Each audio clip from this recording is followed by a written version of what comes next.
Ontem eu vim aqui na farmácia, parei a moto perto do alarme da porta, a moto parou de funcionar.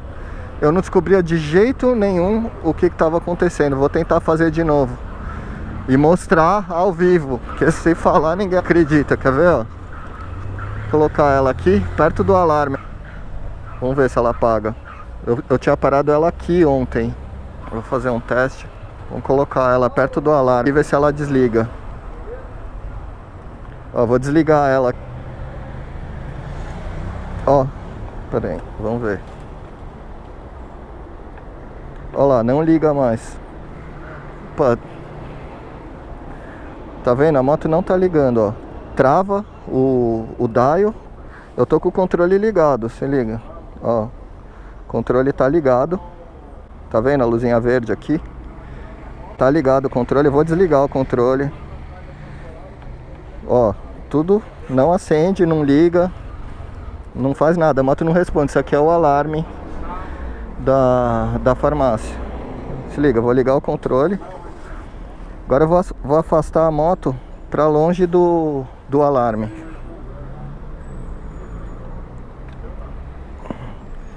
Vamos colocar lá nessa vaguinha aqui. Ó, vamos ligar o controle. Olha lá, voltou. Tá vendo a luz? Vou girar aqui, colocar na ignição, ligar.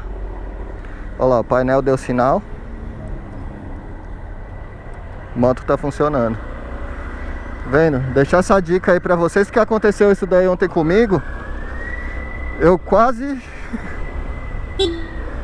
chamei o seguro com o guincho pra me tirar daí. Não sabia o que fazer pra a moto voltar a funcionar. Pensei que tinha dado uma pane elétrica, queimado um fusível, alguma coisa assim. Falei, vou dar uma olhada na caixa de fusível, né? Só que ela não abriu o banco, porque eu precisava pôr na posição seat fuel. Então eu não conseguia ter acesso a caixa de fusível. Aí, como a gente tem um grupo de WhatsApp, eu faço parte de um grupo de WhatsApp dessa moto, da DV. Eu liguei pro cara que criou o grupo, o Carlos, na esperança dele, como eu entrei no grupo depois do grupo já ter surgido e tal, eu não lembro de ter visto nada nesse sentido no grupo.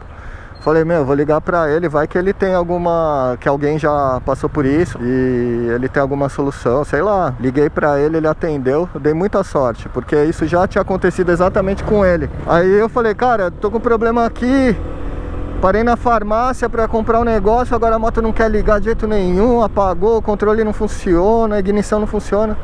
Aí ele falou assim, sai de perto do alarme, tira a moto de frente de onde você tá, anda uns 3 metros com ela, empurra ela uns 3 metros de onde você tá e tenta de novo. Eu falei, pera aí, foi o que eu fiz, exatamente o que eu fiz aqui no vídeo pra vocês verem.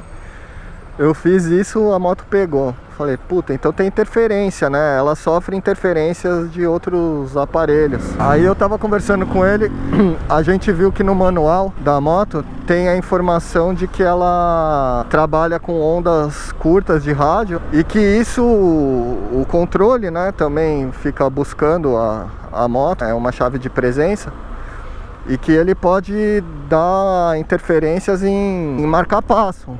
Então essa é uma informação importante também de deixar para vocês aí, além desse lance de que se ela apagar e vocês não descobrirem de jeito nenhum o que está acontecendo, tenta tirar a moto do lugar, empurrar ela um pouco para outro lugar, que ela pode estar sofrendo interferência de algum aparelho que trabalha na mesma frequência dessas ondas de rádio. E se você usa marca-passo, ou conhece alguém que tem a moto e usa marca-passo, como quase ninguém lê manual, né, de moto, avisa essa pessoa, porque a chave pode dar interferência no marca-passo dessa pessoa. E como essa é uma chave de presença que fica num cordão, na maioria das vezes a gente usa ela pendurada no pescoço, por baixo da roupa, então fica bem ali na direção do peito do cara. Pode causar interferência em marca-passo. Eu vou deixar uma imagem dessa informação do manual aí pra vocês, que é muito importante. Então é isso, galera, uma dica rápida pra vocês sobre essa interferência de ondas de rádio na ADV. Achei interessante, quase chamei o seguro ontem para rebocar a moto, porque não ligava de jeito nenhum. Mas no final das contas deu certo que eu consegui falar com o meu amigo e ele, por coincidência, já tinha acontecido com ele também na frente de uma farmácia. Então assim, eu dei muita sorte, tanto dele atender o telefone na hora, como disso já ter acontecido com ele. E como pode acontecer com outras pessoas também, eu tô fazendo esse vídeo aí pra alertar vocês e já falar pra vocês ficarem tranquilos que não aconteceu nada de extraordinário. É só vocês moverem a moto do local que ela vai voltar a funcionar, beleza? Então é isso. Se você gostou dessa dica, deixa seu like, se inscreve no canal e até o próximo vídeo. Valeu!